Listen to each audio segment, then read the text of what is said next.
Hey everyone, welcome back to Medicine in the Making, where medicine meets meaning and future careers come to life. I'm Maya, your host, and in each episode, I sit down with real healthcare professionals to give you guys the behind-the-scenes look of what it's really like to work in the medical field.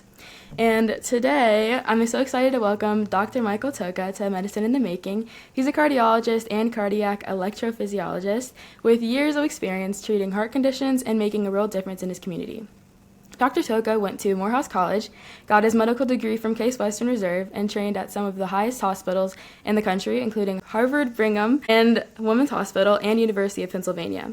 He's now the CEO of Total Cardiology of Atlanta and has received awards like Physician of the Year and Atlanta's Magazine's Top Doctor. On top of that, he's a leader in the medical community and passionate about educating the next generation of doctors. And I can't wait for you guys to hear his story and explaining everything that he's learned along the way. Well, first, let me say thank you for the wonderful introduction, and I'm excited to be on your podcast. Well, thank you. For students who might not know, what exactly do cardiac electrophysiologists do?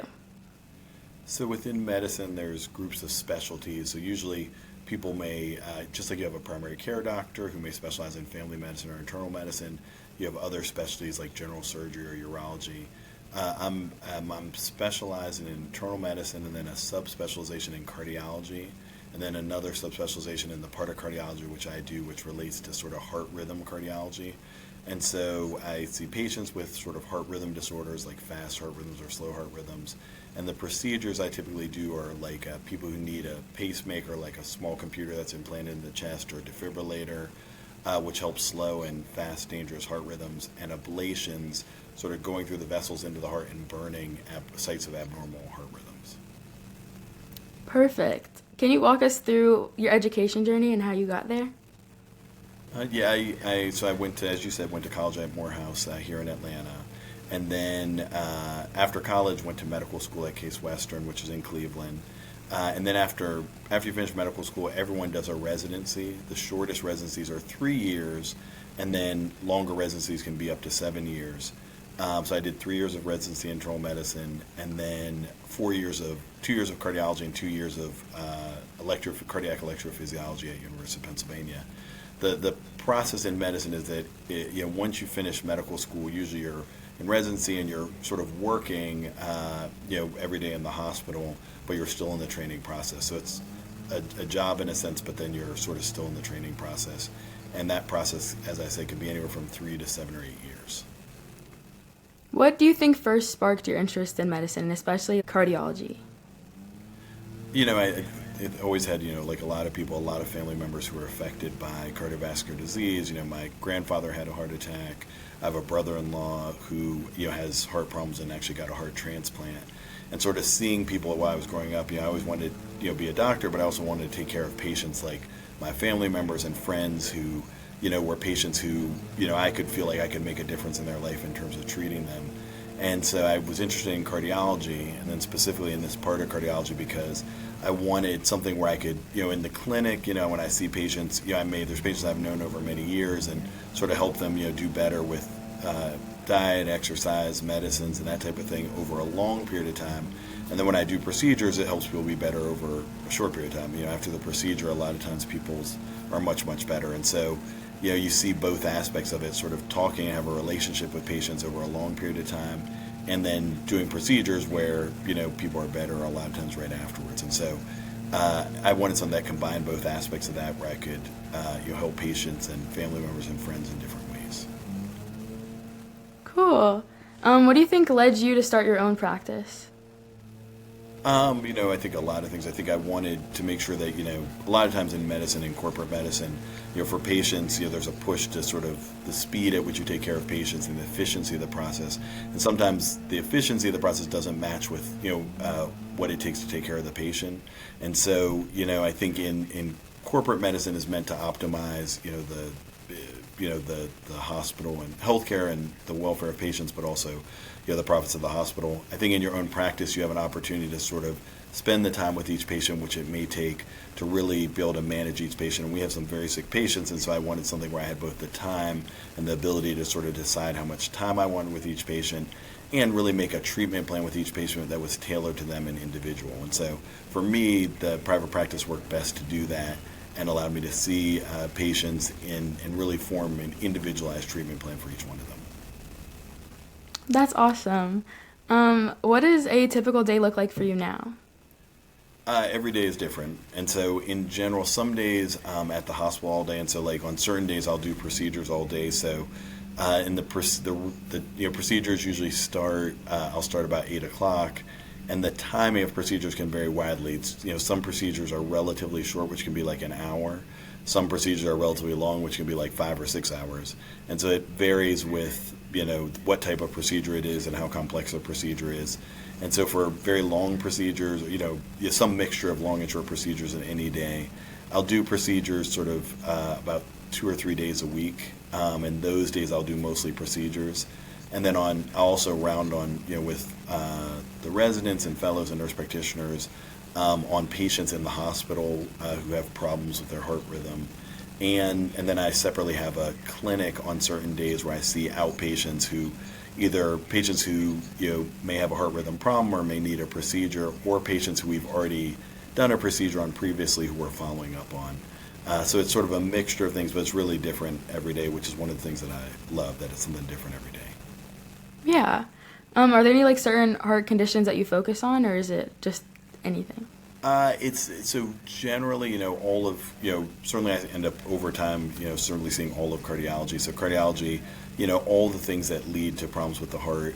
So I typically see a lot of patients with weakened hearts or heart failure, a lot of patients with abnormal heart rhythms like atrial fibrillation and atrial flutter, but sort of these irregular heartbeats and abnormal heart rhythms. In cardiology, there's also patients who have heart attacks and blockages in the vessels. And so in general, seeing some combination of all of those patients and helping treat them. But anyone with heart problems, which can vary from, sort of sometimes very, very serious conditions to sometimes things that are can be managed more easily. But, we'll see patients with high blood pressure, patients with who have been passing out, that type of thing. So a whole variety of different patients with different problems which may be related to the heart. Yeah. And because you are both a physician and a founder, how do you usually balance both the business and leadership side? Excellent question. It's always been, being a physician is busy in general, and there's a lot of different aspects of patient care that end up being important. Running a cardiology practice is also busy in a different way because there's a lot of administrative, concerns and that type of thing. And I think it's a little bit of a different skill set from seeing patients in the office. Both, certain things overlap, like communication. Communication with patients is very important. Communications with staff is very important.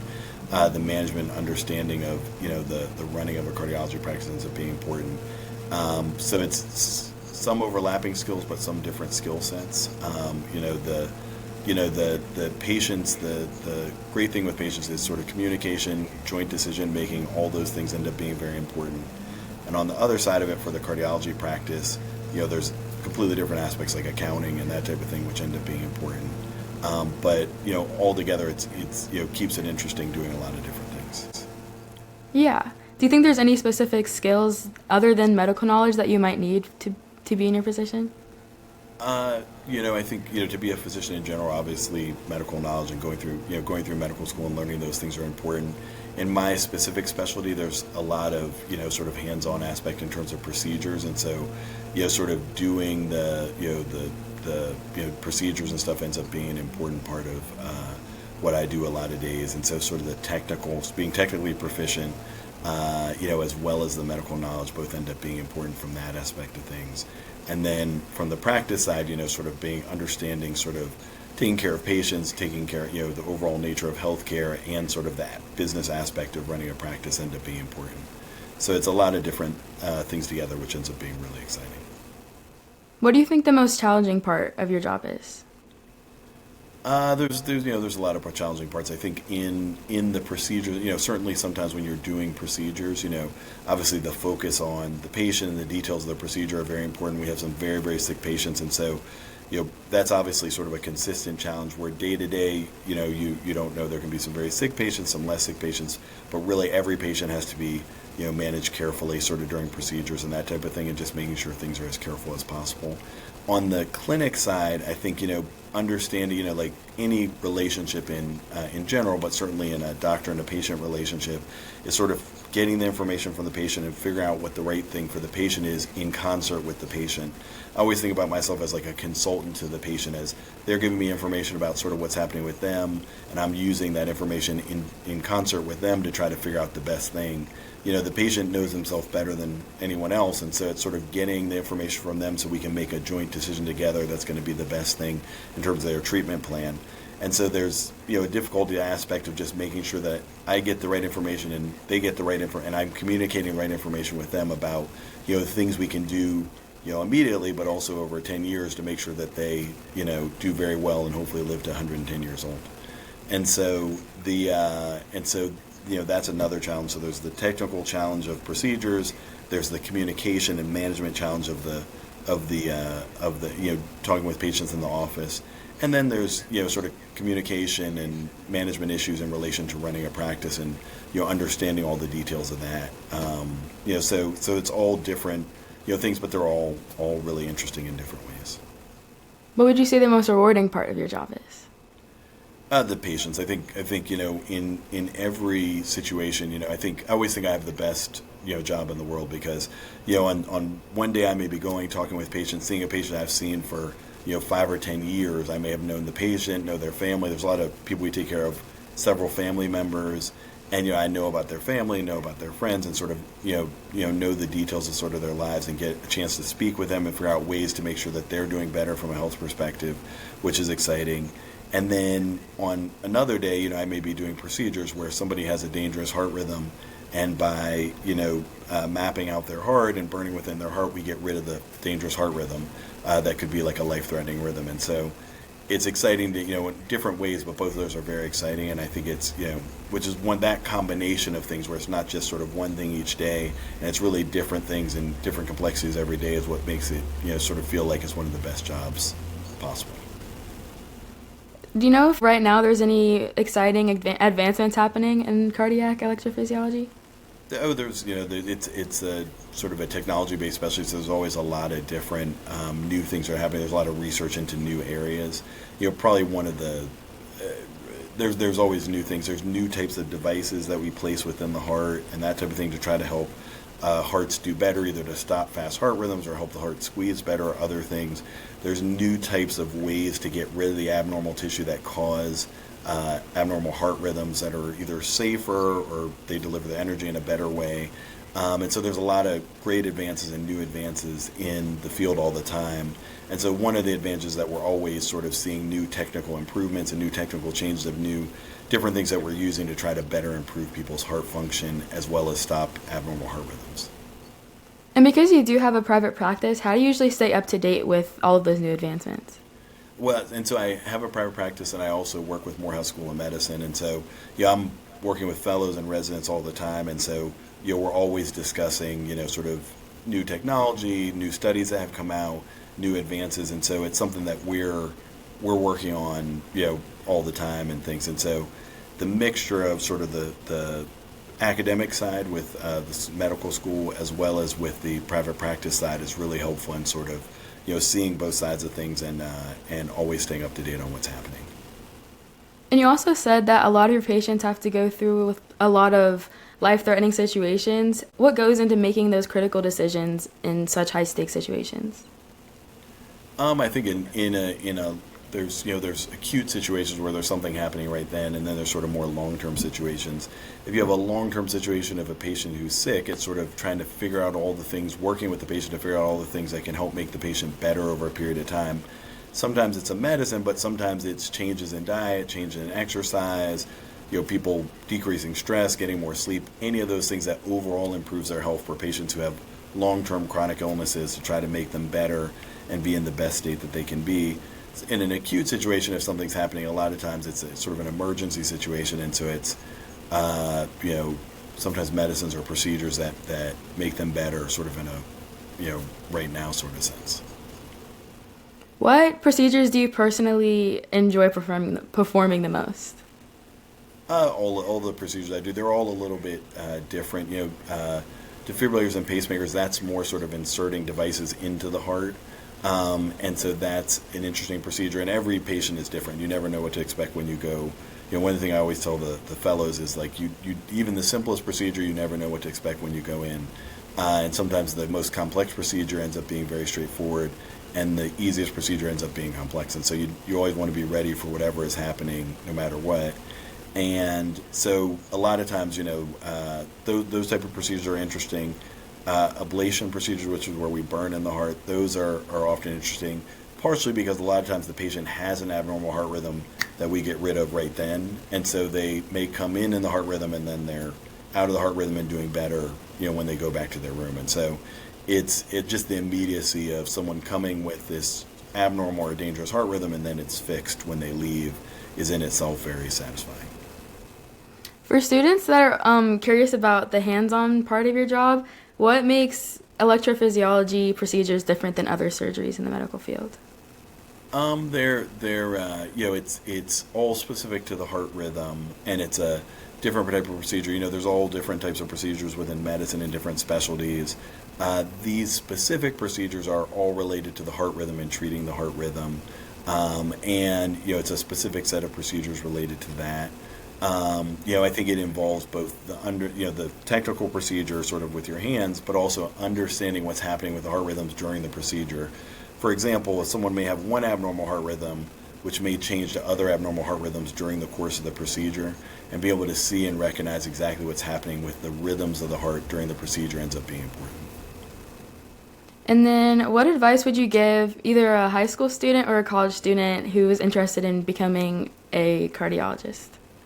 I think the first thing I would think about is I think sometimes people hear, you're going to go to college, you're going to do medical school, you're going to do residency, you're going to do fellowship, and they start thinking this sounds like a lot of years. And I think, a lot of times, because much of that time you're working, it's not something I didn't even notice, the years as when I was in college, when I was in residency. And I always say to people sort of, you're going to end up being 30 years old whether you work at McDonald's or whether you're a physician. And so it's one of those things where I think you want to do everything to find the job that you love.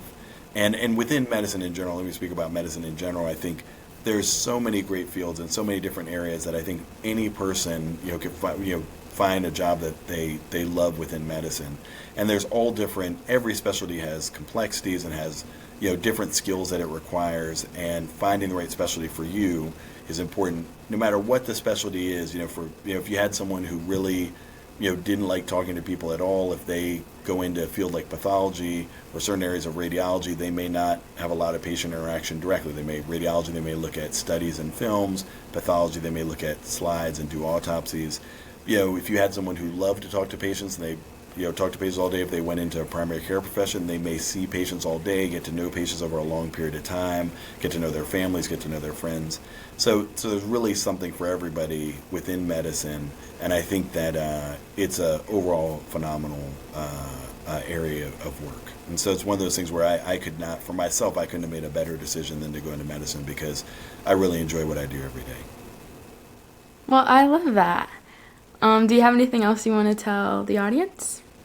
I think just the big thing is just, trying. I think when you're in high school, it all seems like very far away, and sometimes even when you're in college, it can seem very far away. I think, one thing I did when I was in high school and enjoyed high school, and high school you're doing so many things. I played sports, and was on different, a lot of different extracurricular activities and things, and and did really well in high school, but I said, when I go to college, I really want to put 100% into making sure that I'm going to do well, like figure out the study habits, figure out the other things that are going to end up being important. And in high school, it's important, but as soon as you get to college, it's sort of a faster paced version of high school, and there's a lot more potential distractions. When you go to medical school, it's a faster paced version of college, and so figuring out the study habits that work for you, figuring out the ways and the discipline that works for you to be a good student and a good, someone who studies, the way that study that works for you. Sometimes for people, it's, reading something multiple times. Sometimes it's people taking notes. Sometimes it's watching videos.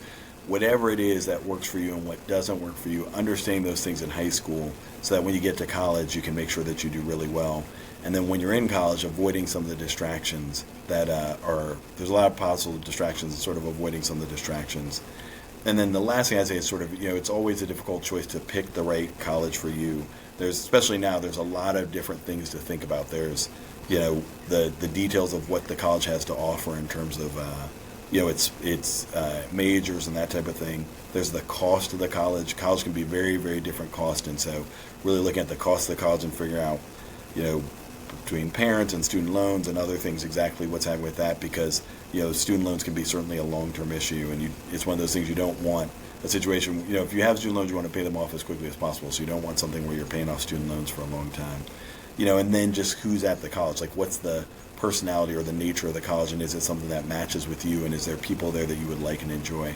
And so think about all those things to try to find the right college for you.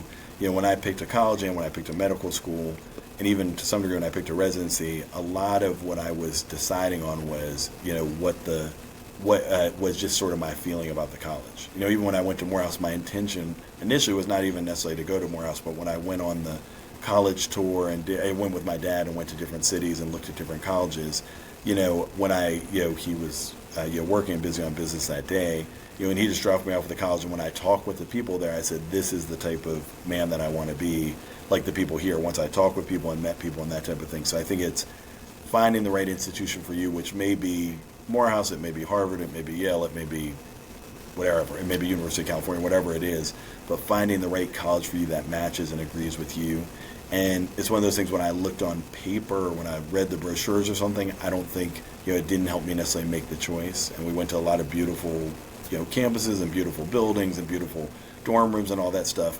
And Morehouse did not have a beautiful dorm room. But once I went there, I said, this is the college for me. So I think visiting the colleges, finding the right college for you, and making sure that it's a place that you're going to be comfortable and that you'll be able to do well is really, really important. Well, thank you so much for coming on and talking about your job.